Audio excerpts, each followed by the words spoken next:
The kidney was in the basin for less than 30 seconds when the temperature alarm chirped. I thought it was a sensor error, condensation on the probe, a loose contact, because harvested tissue doesn't do what that screen was showing me. It doesn't climb, it doesn't recover, it doesn't push back against refrigeration like something alive. I lifted the right kidney with gloved hands and watched the thermographic overlay bloom from blue to yellow along the hilum, the heat spreading in a slow pulse that matched nothing in the room. No warming tray, no light reflection, no human touch. The core was getting warmer as it sat on sterile steel. "Stop irrigation," I heard myself say, but my voice didn't sound like mine. The tech froze. The transport cooler stood open beside us, packed with ice packs and data loggers, seal tags waiting. The clock on the wall kept counting down the only thing that mattered: viability. I checked the donor's chart to reassure myself. Brain death. 2 physicians, time stamped, verified. Then the renal artery, already clamped, twitched against the hemostat. Not a spasm, not settling. A deliberate, single contraction, as if the vessel recognized the cold and tried to pull away from it. My name is Dr. Sarah Chen. I have never aborted a harvest mid-protocol. I did that night because the organ wasn't just warm, it was responding. LifeBridge operates the largest organ and tissue recovery network in the Pacific Northwest. We coordinate with 34 hospitals, manage cold chain logistics for time-sensitive transplants, and maintain the only Level 4 morgue facility between Seattle and Portland. Our disaster response wing handles mass casualty events, plane crashes, building collapses, anything requiring rapid processing of multiple deceased donors under crisis conditions.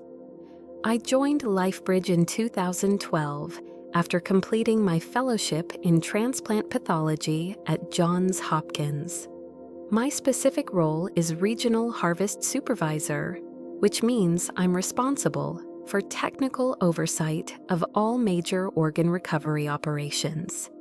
I verify tissue quality, coordinate timing with recipient surgical teams, and make the final determination on organ viability. The work requires absolute precision. A heart remains viable for approximately 4 hours after circulatory death. Lungs degrade faster, 6 hours maximum. Kidneys give you more time, up to 30 hours with proper preservation, but quality deteriorates every minute. My job is to harvest the maximum viable tissue in the minimum time while maintaining transplant-grade standards. I've worked on donors who died in car accidents, strokes, drownings, industrial incidents. I've harvested organs from teenagers and grandmothers, from bodies burned in fires and bodies recovered from cold water. I've seen virtually every variation of post-mortem tissue condition. The procedures are standardized. The biological responses are predictable. Dead tissue follows thermodynamic law. It cools, it stiffens, it begins controlled decomposition. Until March 3rd, I had never questioned those fundamentals. Donor 2847 was a 41-year-old male named Marcus Webb, construction supervisor, struck by falling steel beam at a high-rise worksite in Tacoma. Massive cranial trauma. Brain death declared at Harborview Medical Center at 11:22 a.m. on March 2nd. His wife, Jennifer Webb, made the decision to donate. 5 recipients were already being prepped for surgery across 3 states. Heart going to a 16-year-old girl in Idaho, both kidneys to patients in Oregon, liver to a 52-year-old man in Seattle, corneas to a regional tissue bank. Webb's body arrived at our facility via medical transport at 6:40 a.m. on March 3rd. We had an 8-hour window to complete full recovery before tissue degradation would begin affecting transplant outcomes. The intake documentation was standard. Time of death, 11:47 a.m., March 2nd, 19 hours prior to arrival. Body temperature, 39.2 degrees Fahrenheit, consistent with refrigerated transport. No signs of decomposition. Blood work showed normal pre-mortem chemistry. Tissue typed and cross-matched for all recipients. My team consisted of 3 harvest technicians and a visiting cardiac surgeon from Oregon who would be taking the heart back for immediate transplant. Standard personnel for a multi-organ recovery. We began prep at 7:15 a.m. Webb was transferred to our primary surgical suite, a climate-controlled theater with dedicated perfusion equipment, sterile fields, and comprehensive monitoring systems. We positioned him supine, arms extended on surgical boards for vascular access. The initial examination revealed exactly what I'd expect. Skin pale with fixed livor mortis on his back, eyes clouded, core body temperature reading 40.1 degrees Fahrenheit. Rigor mortis had passed, leaving the body in secondary flaccidity. Muscles relaxed, joints flexible. We connected him to our perfusion system, not to sustain life, but to flush the vascular system with preservation solution and maintain tissue oxygenation during the harvest window. The system would circulate cold preservation fluid through his arterial network while we worked, keeping organs viable. Starting perfusion, my senior tech, Alex Reyna, announced. The pumps engaged with their familiar mechanical rhythm. I watched the pressure monitors as preservation fluid began flowing through Webb's femoral arteries. The gauges showed normal resistance, vascular system accepting fluid at expected rates. Everything was routine. We proceeded with standard protocol. The cardiac surgeon opened the chest cavity with a sternal saw. I began abdominal exposure to access the kidneys and liver. Alex managed the perfusion controls, monitoring flow rates and pressures. The chest opened cleanly. Heart and lungs looked anatomically normal.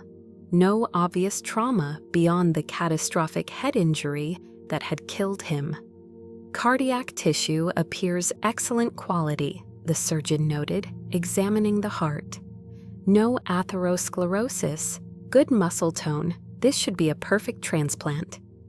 I continued my dissection, exposing both kidneys. They looked healthy, normal size and color, no cysts or lesions. The liver appeared slightly pale but otherwise unremarkable. We were 31 minutes into the procedure. Everything was progressing perfectly. Then Alex spoke up from the perfusion station. Dr. Chen, I'm seeing something odd on the flow monitors.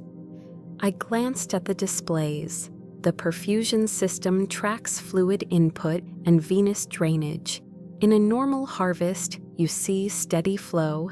Fluid goes in through arteries, circulates through tissues, drains out through veins. The readings showed input flow at 850 milliliters per minute, venous drainage at 490 milliliters per minute. That meant 360 milliliters per minute was being retained somewhere in the vascular system. Check for leaks, I said. Alex examined all the connection points. Everything's secure, no visible leakage. Could be pooling in the abdominal cavity, I suggested. Vascular damage from the trauma.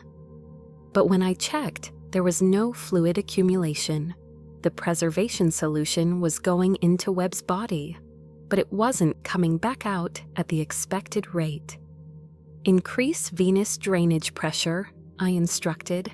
Alex adjusted the controls. The drainage rate increased slightly to 520 milliliters per minute. but we were still losing 330 milliliters per minute somewhere. Maybe tissue absorption, the cardiac surgeon suggested. Sometimes dehydrated tissue will take up more fluid than normal. It was possible, not common, but theoretically possible. We continued working.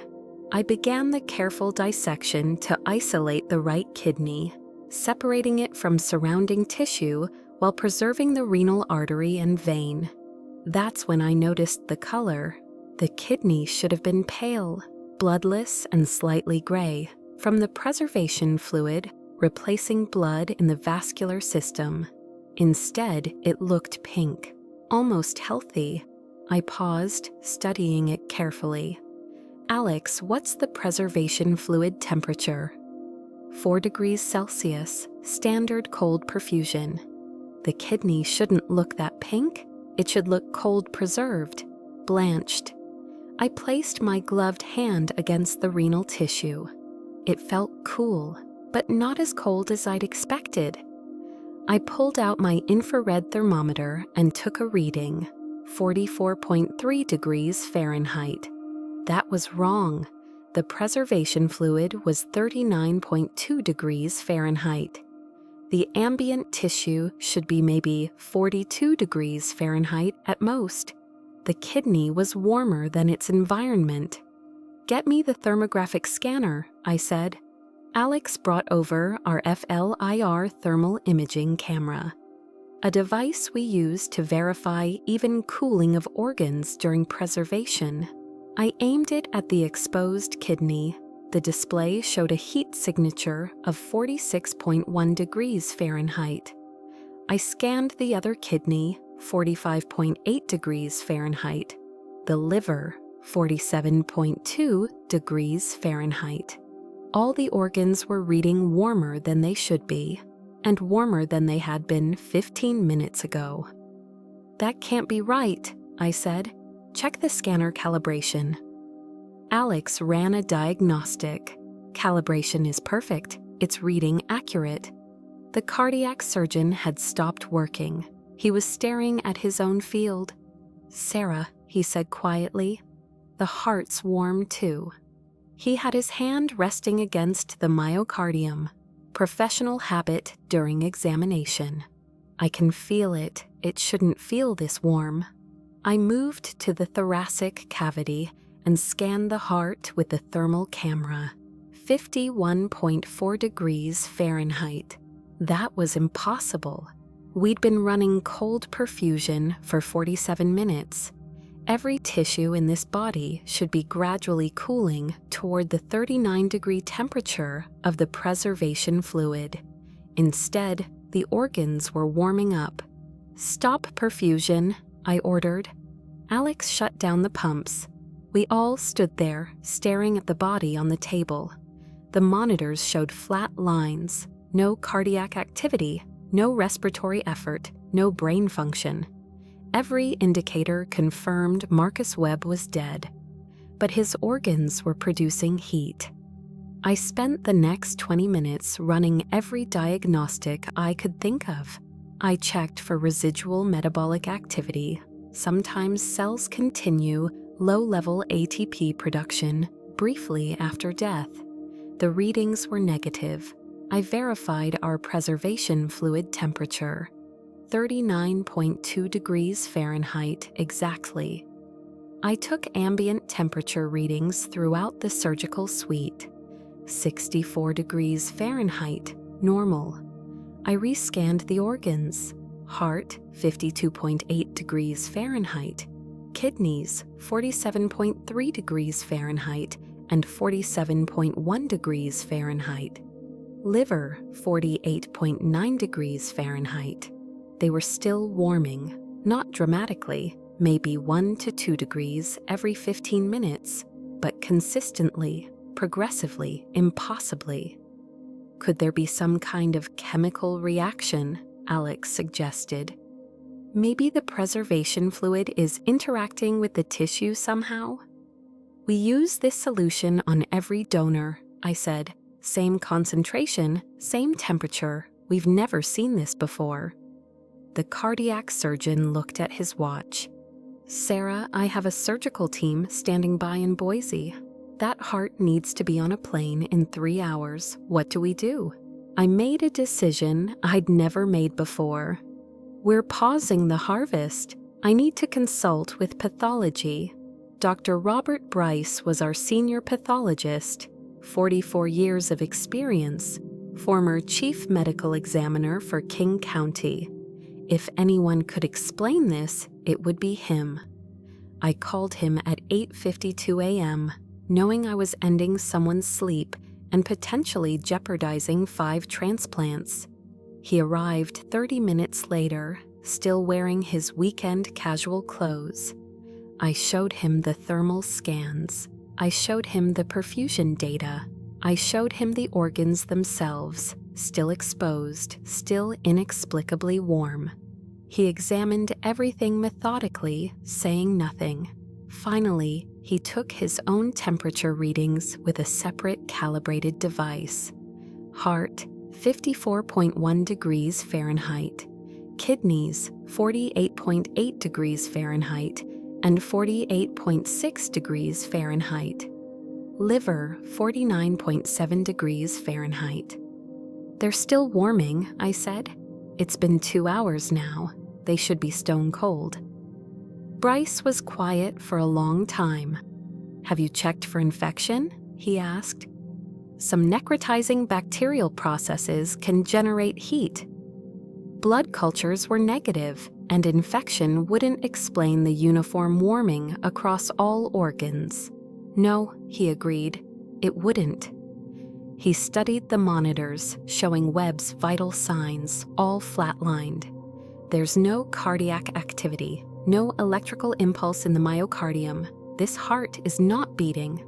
"I know, but it's producing heat, as if it's metabolically active." "Yes, that violates thermodynamics," he said. "Dead tissue doesn't generate thermal energy, it dissipates it." He looked at me carefully. "Unless it's not actually dead." "Bob, we've confirmed brain death. No reflexes, no respiratory drive, no cranial nerve function. The EEG is flat. This man is legally and clinically deceased." "I know what deceased means, Sarah. I'm telling you what physics means. Heat is energy. Energy requires work. Work requires metabolic processes. If these organs are warming, something is driving that process." "Then explain how." He couldn't.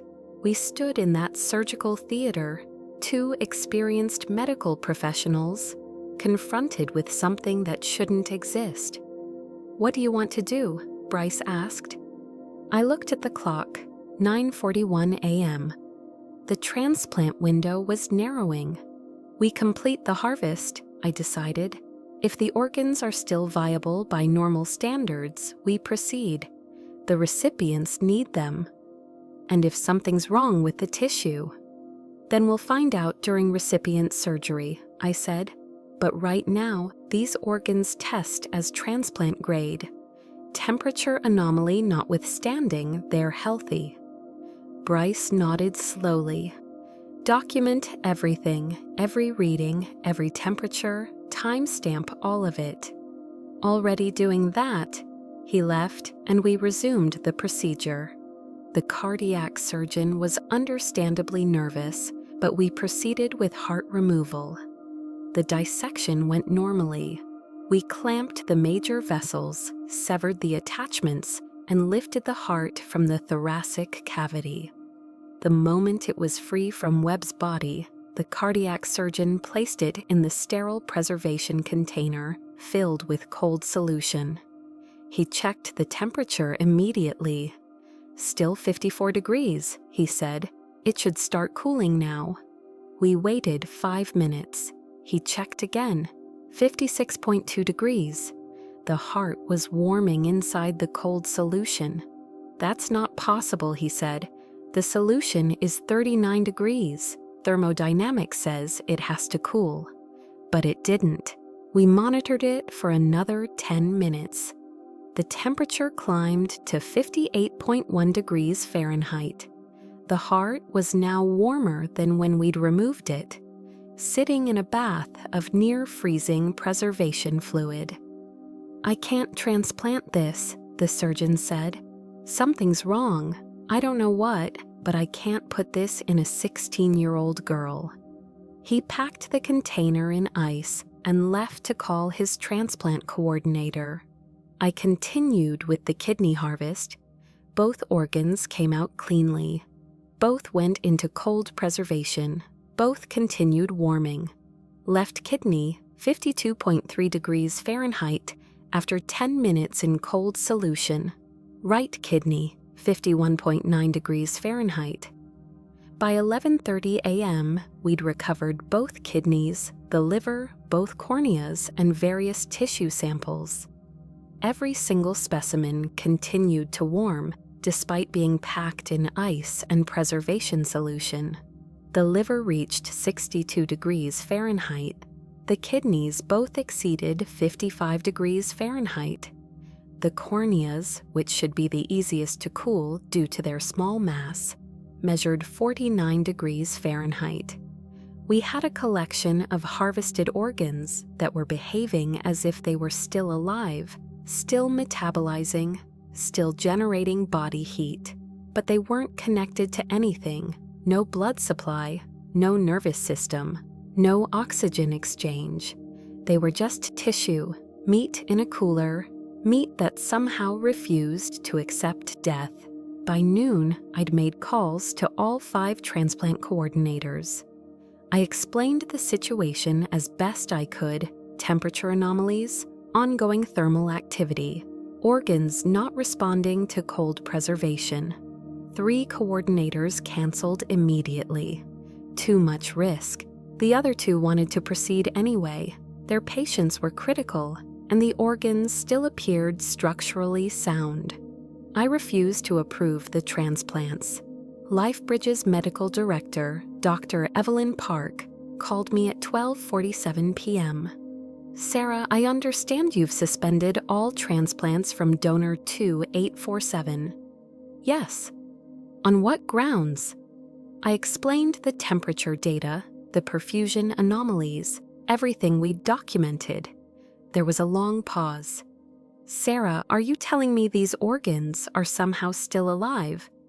"I'm telling you they're producing heat through an unknown mechanism. Until we understand it, I can't certify them as safe." Those organs represent 5 lives, patients who will die without transplants. And if we transplant tissue we don't understand, we could kill 5 people instead of saving them. Another long pause. "I'm coming in," she said. "Don't dispose of anything. We need pathology workups on all specimens." She arrived with 2 additional pathologists and our chief tissue engineer. They spent 3 hours examining the harvested organs, running tests I didn't even know existed. The results were consistent: normal cellular structure, no bacterial contamination, no viral markers, no signs of disease or degradation, just temperature. By 4 p.m., the heart had stabilized at 61 degrees Fahrenheit, the kidneys at 57 degrees Fahrenheit, the liver at 64 degrees Fahrenheit, all of them warmer than any dead tissue has a right to be. "We need to send these to the CDC," one of the pathologists said. "This could be some kind of novel prion disease or unknown infectious agent." "It's not infection," Dr. Park said quietly. "Infection doesn't work like this." "Then what is it?" No one had an answer. At 5:30 p.m., Dr. Park made a decision. "We're disposing of all tissue from donor 2847. Full biohazard protocol. Nothing gets transplanted. Nothing leaves this facility." "What do we tell the transplant recipients?" I asked. "That the tissue was found to be unsuitable. Medical discretion. We don't explain further." "And the family?" "We tell them the donation was completed successfully. They don't need to know about this." I started to protest, but she cut me off. "Sarah, we document that these organs tested as abnormal.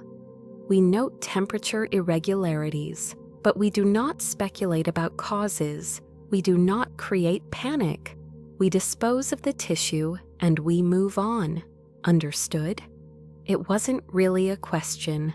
They incinerated everything: heart, kidneys, liver, corneas, tissue samples. Everything except the body itself. Webb's remains, everything we hadn't harvested, were returned to the family for cremation. I watched the transport vehicle leave at 7:20 p.m. that evening. Before they'd closed the body cavity, I'd taken one final temperature reading from the tissue still remaining in his thorax. The residual muscle tissue around his spine had measured 66.8 degrees Fahrenheit. Warmer than it had been that morning, warmer than it had any biological right to be. I went home that night and couldn't sleep. I kept thinking about thermodynamics, about conservation of energy, about the fundamental physical law that systems move toward equilibrium. Hot things cool, cold things warm toward ambient temperature. That's not biology, it's physics. Unless something was adding energy to the system, unless something was working to maintain that warmth, unless Marcus Webb, or something about his tissue, was resisting death at a molecular level. The next morning, I returned to the facility to complete my documentation. I was typing my final report when Alex came into my office, face pale. "Dr. Chen, have you checked your email?" I opened my inbox. There was a message from Harborview Medical Center. Subject line: "Incident report, Marcus Webb." I opened it. The message was from a night shift nurse in their morgue. She was reporting that Webb's body, which had been returned to them after our harvest, had been discovered on the floor beside its refrigeration drawer at 3:40 a.m. The drawer had been closed and latched. The body was positioned as if it had somehow forced the drawer open from inside and fallen out. "Staff are understandably concerned," the message read. "Please advise if any unusual factors were noted during your procedures that might explain unexpected post-mortem movement." I sat there reading the message 3 times. Then I pulled up our facility's disposal records.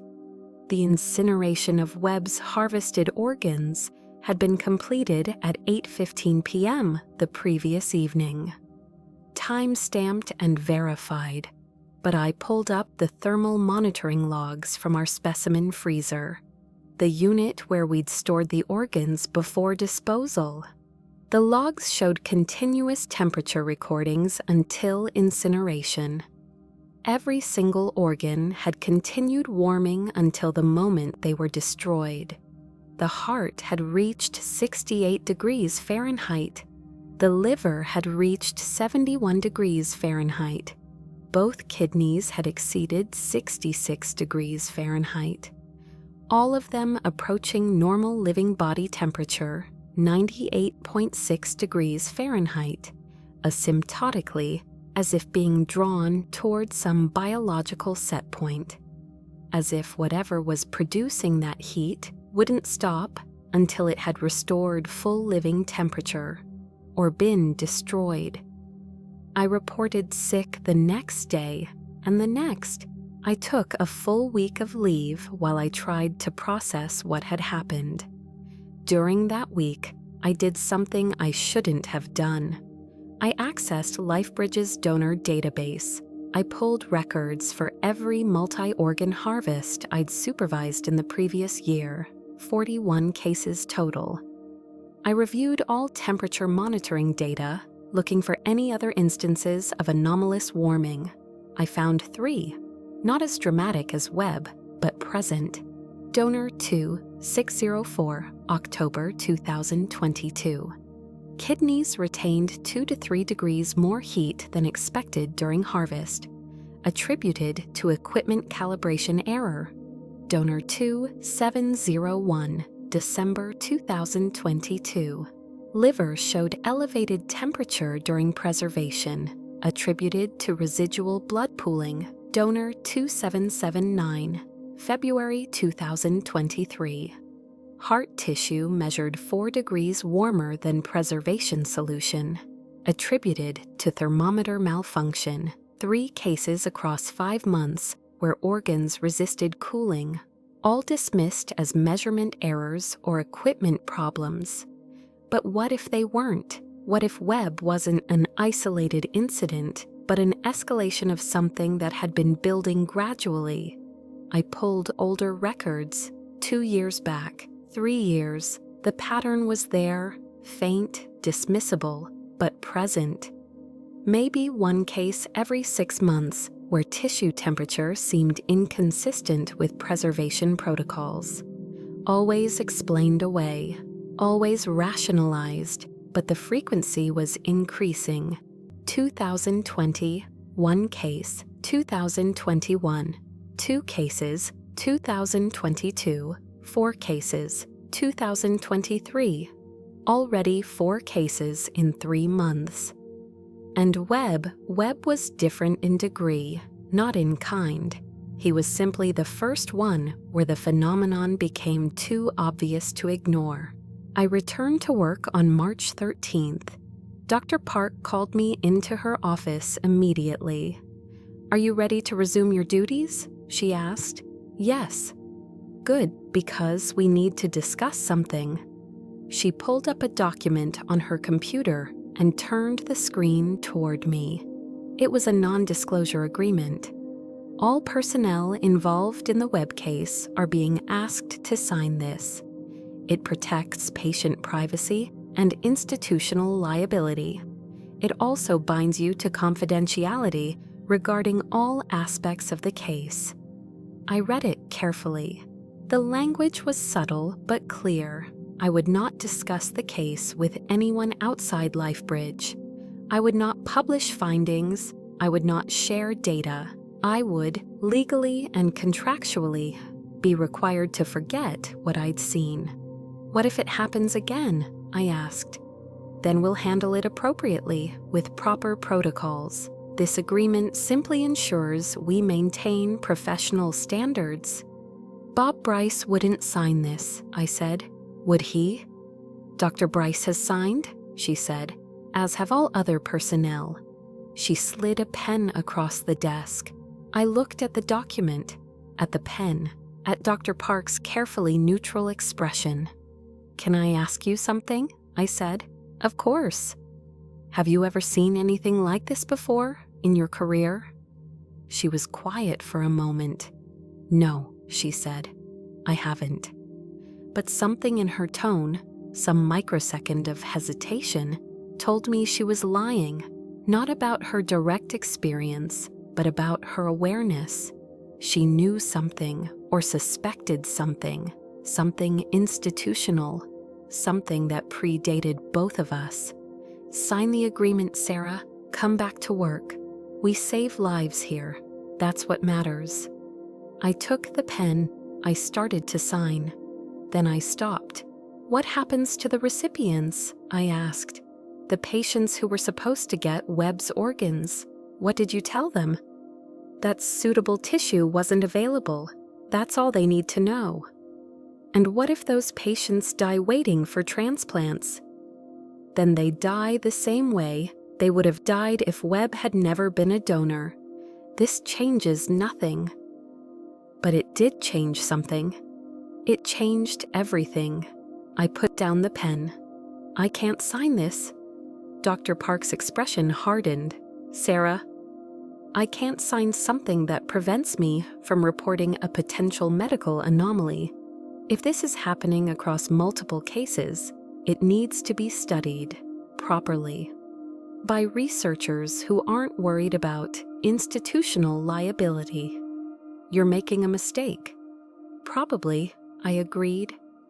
"But I can't supervise harvests if I don't understand what I'm looking at. What if I clear an organ for transplant and something's wrong with it? What if this temperature phenomenon means the tissue is compromised in ways we don't understand? I stood up.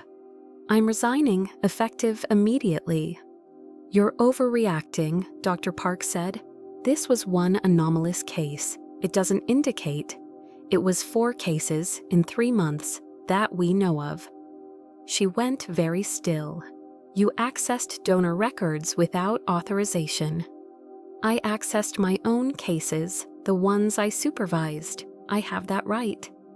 Not anymore, she said coldly. Your access has been revoked. Security will escort you out. They walked me out at 11:30 a.m. on March 13, 2023. I was allowed to collect my personal belongings under supervision. My computer access was terminated, my keycard deactivated. I was officially unemployed by lunch. I spent the next month trying to understand what I'd seen. I reached out to colleagues in tissue banking, transplant pathology, forensic science. I described the case in general terms, no names, no identifying details. Most people dismissed it as equipment malfunction or measurement error. A few suggested rare metabolic conditions that could cause residual enzymatic activity. No one had heard of anything like sustained progressive warming in harvested organs. One researcher, a biochemist at Stanford, told me something interesting. If what you're describing is real, she said, then you're talking about tissue that's maintaining homeostatic temperature regulation post-mortem. That requires active metabolic processes, ATP synthesis, mitochondrial function, cellular respiration, all the things that define life. But the tissue was dead, I said. Confirmed brain death, no cardiac activity, no neurological function. Then maybe we don't understand death as well as we think we do, she said. Maybe there's a difference between clinical death and cellular death that's wider than we've assumed.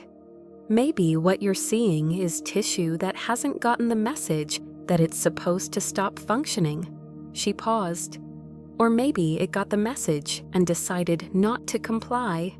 I don't work in organ procurement anymore. I took a position at a private pathology lab in Oregon.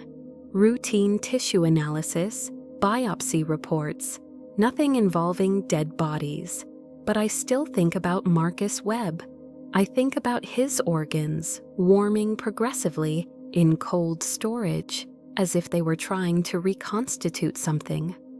I think about his body somehow opening a latched refrigeration drawer from inside and falling to the floor.